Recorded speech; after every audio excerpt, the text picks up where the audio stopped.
Happy Monday, everybody, and welcome to a brand new episode of La Vida Baseball Live. I'm Julie Alexandria here in La Jolla, California, with Ozzie Guillen Jr. in Chicago and Jennifer Mercedes in New Jersey. How was your weekend, guys? How you all doing? How you all feeling? Doing good, thank you. My weekend was, not so much, not anything very interesting. I did watch a new Netflix. Well, it's not new, but it was new to me. Elias Grace on Netflix, which is really, really good. If you like psychological thrillers, that's one to watch. And then I also last night randomly started watching Anthony Bourdain in the Dominican Republic. Somebody tweeted out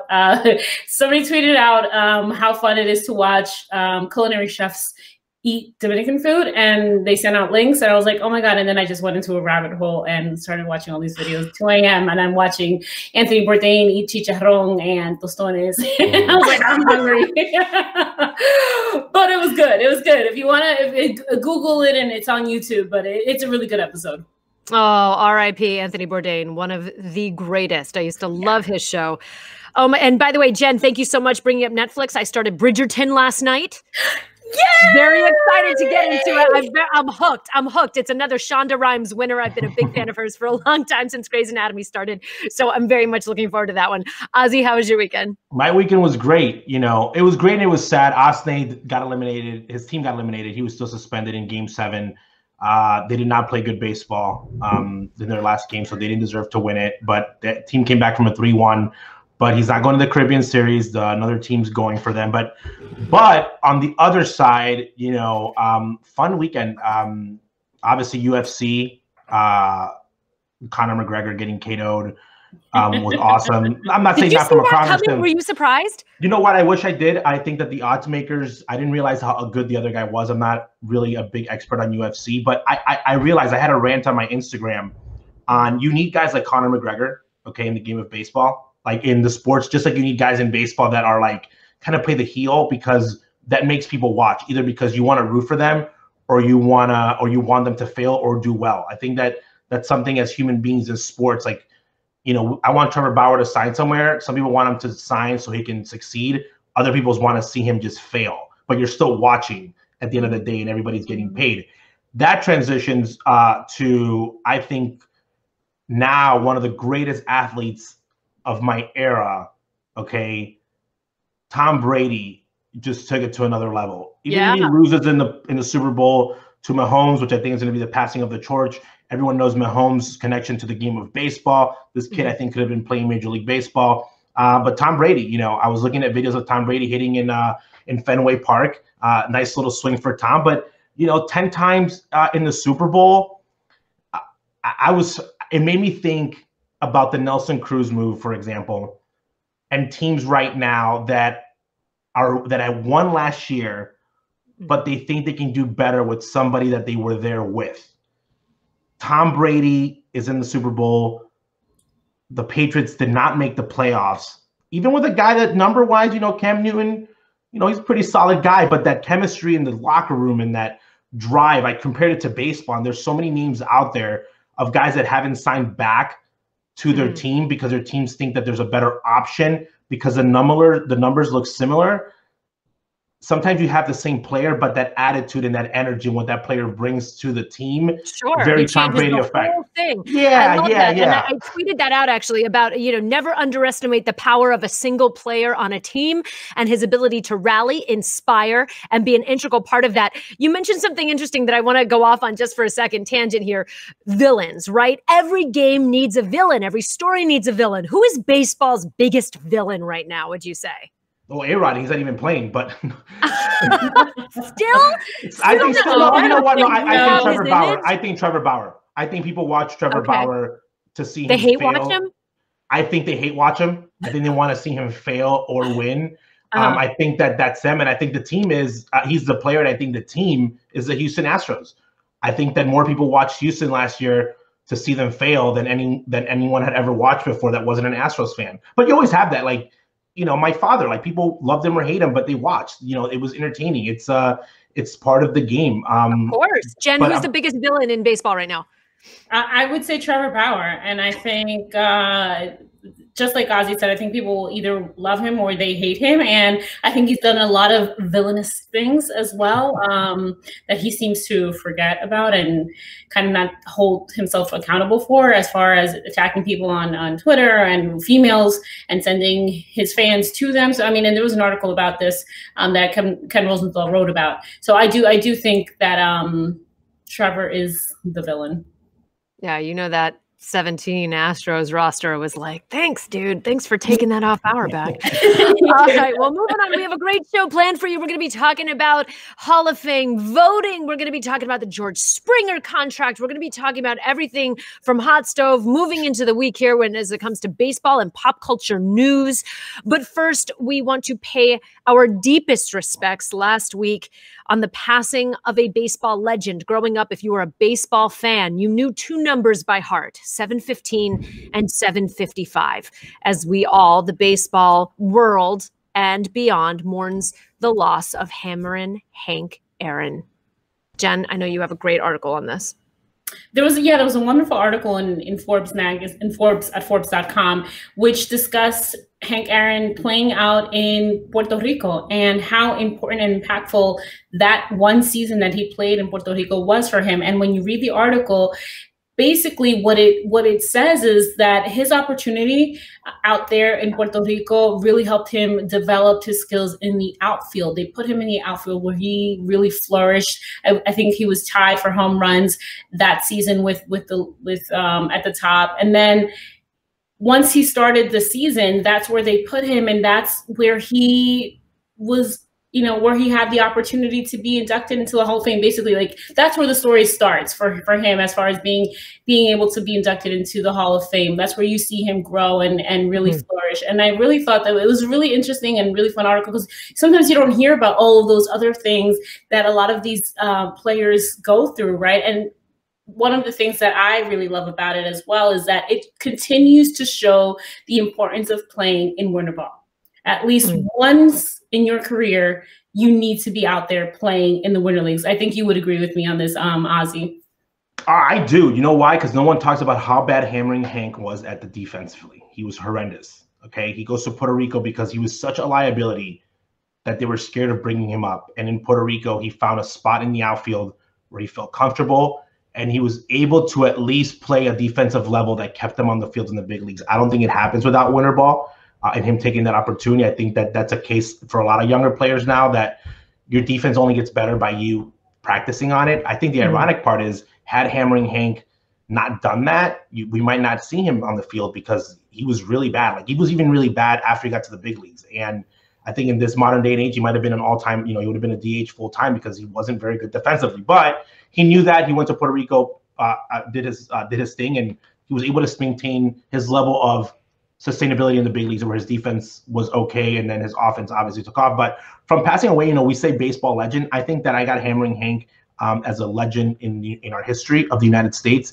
I have him in our Mount Rushmore of most significant figures, up there with Muhammad Ali. Because I think that Jackie Robinson broke the barrier, but Hammerin' Hank, after that name, is just consistent. I think that even in my era, he was somebody that stayed in the game of baseball. And obviously, because he got to live for so long, it was somebody that, when I didn't get to know Willie Mays. Okay. I never interacted with him.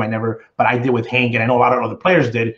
Obviously because of the age, same thing like with Roberto, we didn't have that honor. So he became that figure of that guy. And maybe because the home run race was something so big in my era, and they kept bringing him back, of like how big he was. I think that in my generation, I think that he was a guy that was like the best well-known player.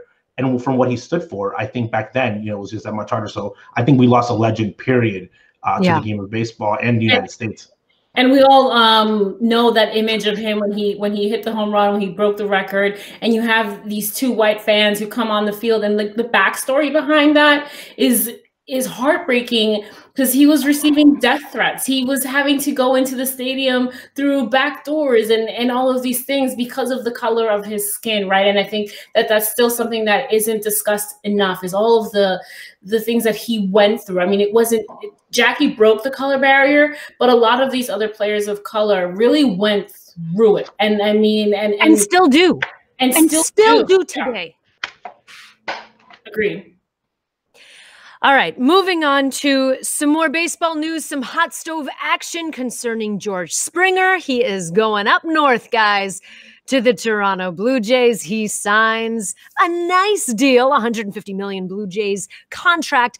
So this brings up the fact, what does this mean for the rest of the quote-unquote playing field? Ozzy, how much do other players, I'm specifically thinking of other guys like Marcell Ozuna, how much are they tracking where other guys are going, what other guys are signing for? How much are they paying attention? And also, what does this mean for Springer and the Toronto Blue Jays? What are they getting in him? I love the fact that George Springer's Mr. Springer signed with the Blue Jays, okay? Because there's been this myth that no one wants to go to Canada, that 150 million is not the same in Canada as it is in the United States. He broke that myth. He's going to a team that's going to be a lot better. I think they got a bargain in him because he's going to pay to what? He's 36. He's going to make $26 million a year. I think it's probably one of those deals that's fair for both sides. He walks away at 26. They have a good player. He's defensively a guy that could still play. What's sad about this is that you got a guy like Marcell Ozuna. When you look at their numbers, pretty much side by side is the same player, okay? Other than the fact that Marcell Ozuna's defense is a little bit below par, okay? Meaning compared to Springer. Springer's a guy that's a plus defender. But when you look at the age, and I try to compare side by side, my question is this: how much longer is Springer going to be a plus defender, okay, in year 3 and 4 and 5 of that deal? So he might eventually have to become a DH because you might have someone younger playing in the outfield. Well, what's the difference if you have a DH, the guy from the beginning? It's like a vice versa. So I think Marcell Ozuna, if I was his agent, I would be asking for the 150 5-year deal, one around those numbers, because he deserves it. When you put him side by side, they're exactly the same player other than the defense. And so, again, we don't recognize defense when it's suitable to the storyline, but then we use it against players when it is a storyline. I think Marcell Ozuna, I think that Major League Baseball owes him right now an apology, because had this stupid DH rule gone universal, the Braves would have re-signed Marcell Ozuna. I think that Marcell Ozuna on the Braves is the reason that that team last year was who they were. With all due respect to Ronald Acuna, he's one of the best players in the game. They still need a big bopper. And he fit really well there. He fit well in their culture. He fit well, like what I was talking about. Like, you think the Braves are still waiting for the DH decision to come down? They can't play him. They can't, not only because he's defensively. People don't talk about the outfield. There's something that outfielders do, okay, that hurts outfielders every day, is running from the dugout to the outfield, okay, for 9 innings. Okay, that takes a toll on you. I don't care what people think, that running back and forth, and when you're playing in the outfield, people think it's like a softball league. It takes a toll. You're moving in every play. You're diving. So it takes a toll on your body. So for me, wait, I'm sorry. Are you saying that running from the dugout to your position? It takes a toll. I'm saying, though, it's 100. If you start playing 140 games, Marcell Ozuna, his feet issue, his legs issue, he's a better player sitting on the bench and just going to hit than having him run out there every single inning. I think that's something that the average fan would not take into consideration. David Ortiz is not David Ortiz had he had to go play first base every game. Why? Because his physically, his legs and his feet wouldn't allow him to do it. So these guys have physical issues that make them a better player if you can keep them safe, meaning safe like making their bodies heal a lot quicker, and it's not a stress on them. So I think that he'll be a great DH, and you can play him in the outfield for 2 or 3 games, but played everyday outfield when it gets to that point of in your late 30s, it becomes an issue. It was an issue, that's why Hammering Hank is Hammering Hank. He was able to do it for so long, but I think that you shouldn't use that against him, and that's why I like him on the Braves, because he can play a little bit of left field, right field a couple games, and then DH and rest. It's funny because we use it for the catcher's position, but we don't do it for another position when we're going to rest. Playing is playing. Like, you're going to get tired regardless. So I really think that Marcell Ozuna should be. Yeah, but crouching is crouching. I don't know. That's on another level for me. I do understand. Yeah, I do understand Ozzy's point as far as, like, when you bring up Big Papi, who knows how much longer he would have been playing had he not played at first base, 100%. And I do also think that teams are waiting on MLB to just put out the DH rule. If they put it out, I do think that the Braves sign Marcell Ozuna. I don't know what is taking them. So it makes no absolute. Rob Manfred hates baseball. No, but I'll tell you this. So like Nelson Cruz. Do I think Nelson Cruz could play right field for a game? Absolutely. Yeah. Do I think that I want to see Nelson Cruz go out there 140 times and still think that he's going to have the energy and the ability to hit 40 home runs? No, But that's what people don't get. He's already shown you what he's good at. A lot of these players have shown you what they're good at. And then with George Springer, I mean, talk about distancing yourself from the Houston Astros. You go play in a completely different country. No, but Jen, good point. So good point on that signing. Okay, so if I'm a general manager, okay, George Springer, no one's brought it up because he's a nice guy, but there's a trash can banging aspect. Okay, I don't know how good George Springer is going to be somewhere else. How long was he using the trash can for? Okay, Marcell Ozuna has put on the same numbers in Miami.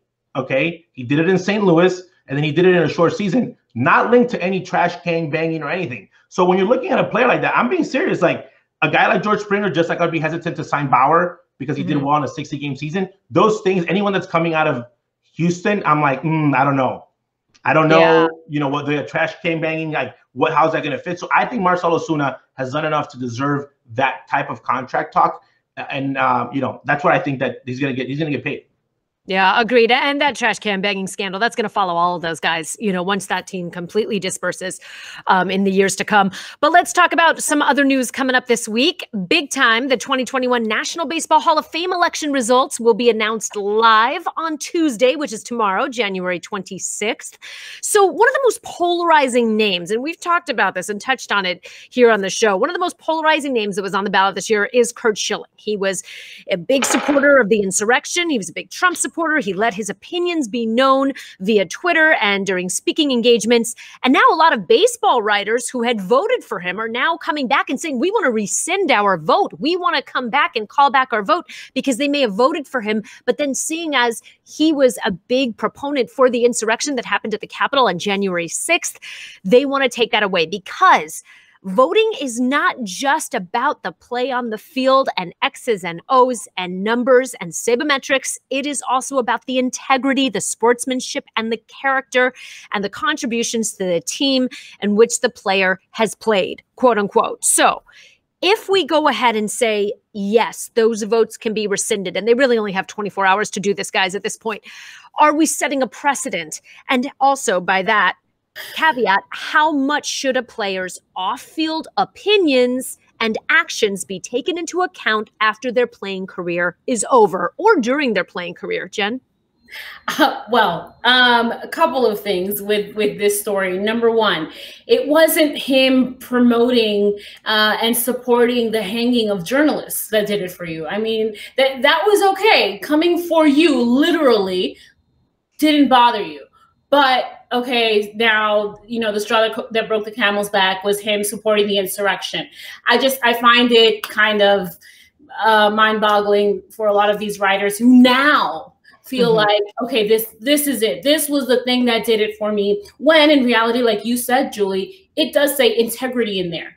So they only apply integrity when it comes to PEDs, but it doesn't come to, it's never applied to somebody who, like we've said before, or like I've said before, I think is a racist, and I think is somebody who supports hate and incites hate. Like I said, he's supported, or he retweeted a post once, a meme that compared Muslims to the Nazis. He apologized for that, but he did it. Okay, he knew what he was doing. And then we have him supporting the insurrection, supporting all the lies, saying that the insurrection, that the election was stolen, and that it was, you know, it's all lies, et cetera, et cetera, et cetera. You know what? I think there's no backseas. You voted for him. You take that and you let him speak out there on Hall of Fame and deal with the mess that you make. Deal with it. Because that's what you did. And if it took this long for you to come up with this, oh my God, you know, awakening moment for you, I question your judgment. That's my opinion.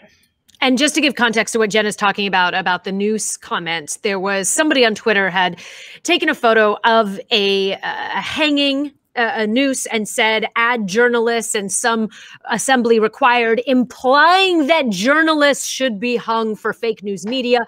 Then Curt Schilling retweeted, and he also commented on the post and basically supported it.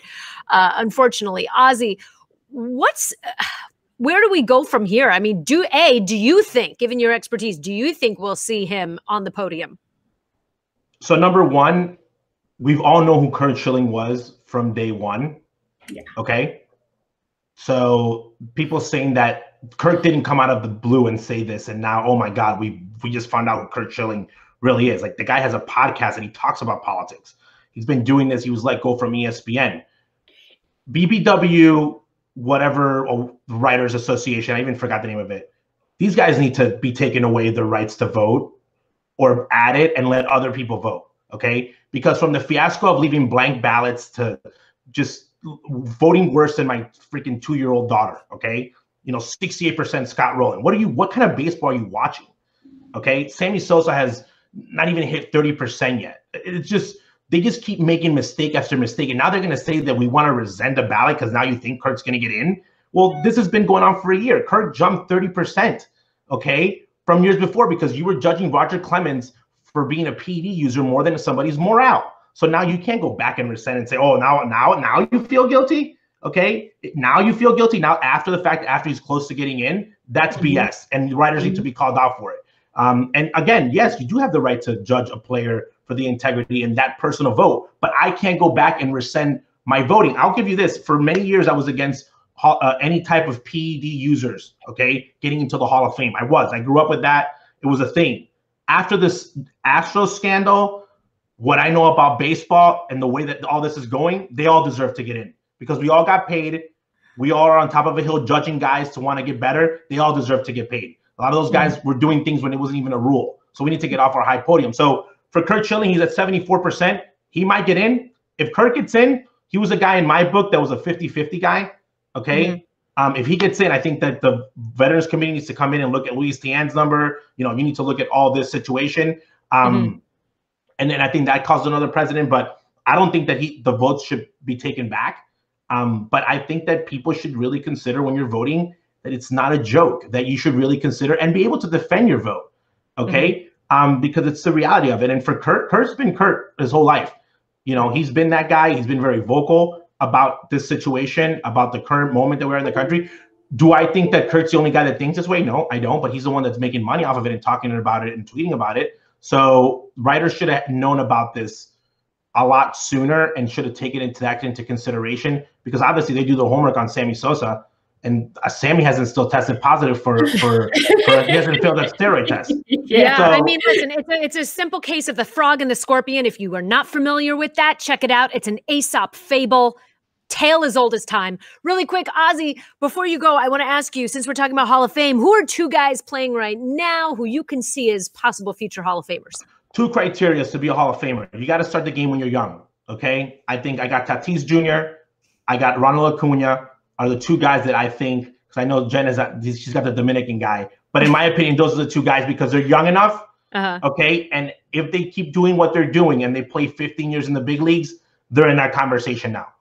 Yeah, I also have Tatis Jr. because to me, and going back to something we started at the beginning of the conversation, he is a Tom Brady. When you talk about a guy who can come into a team and revamp them, the San Diego Padres would not have been able to do what they did last season, 60 games, I don't care what you have to say, if it was not for him and for all of the detractors saying, oh, swinging on the 3-0 count. Listen, he plays the game the right way. And that's the way I want to see the game played. And also, Randy Arozarena. Why? I know, early projection, John King me right now. Because to me, Randy Arozarena, what he was able to do under pressure, beautiful small sample size in the postseason, young guy, eats chicken and rice every day and does 300 push-ups. To me, what he was able to do in the postseason and break all of those records, set all those precedents, that to me is a future Hall of Famer. Jen, who do you have going into the Hall of Fame, young guys right now? Yeah, I totally agree with all of your guys' picks. So I went further, and Juan Soto.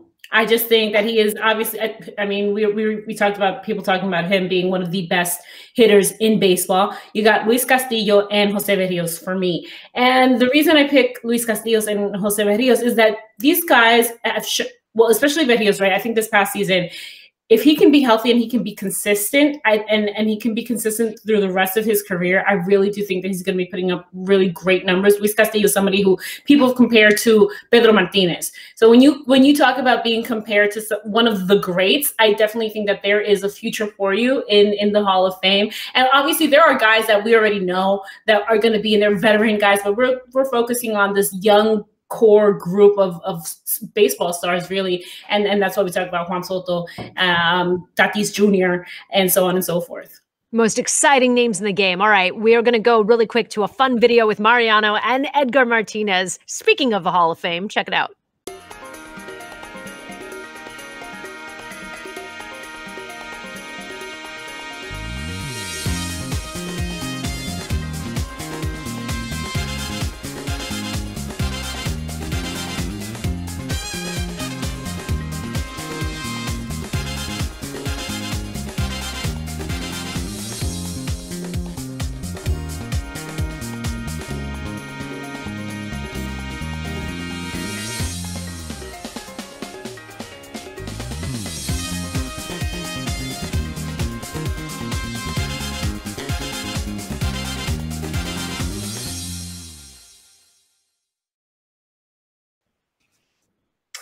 And we're back without Ozzy. Ozzy had to step out for a moment, but we are still here. J&J, a little version of J&J from the Black. Oh my gosh. Of you. But let's continue with La Vida Baseball Live. Right now we're going to go with LVB Social. You know, so many things that go on social media. One of the things that I wanted to hit on for today's show, talking about Hall of Famers, is Mr. Pedro Martinez, who's out in the Dominican training with his nephew, showing him a couple of pitches, you know, things he needed to do. And I really loved this video. A lot of people found it, you know, surprising that he would be working on baseball with family and hanging out with them. But I mean, it is Pedro. You got one of the best players in baseball teaching you. It works. I loved it.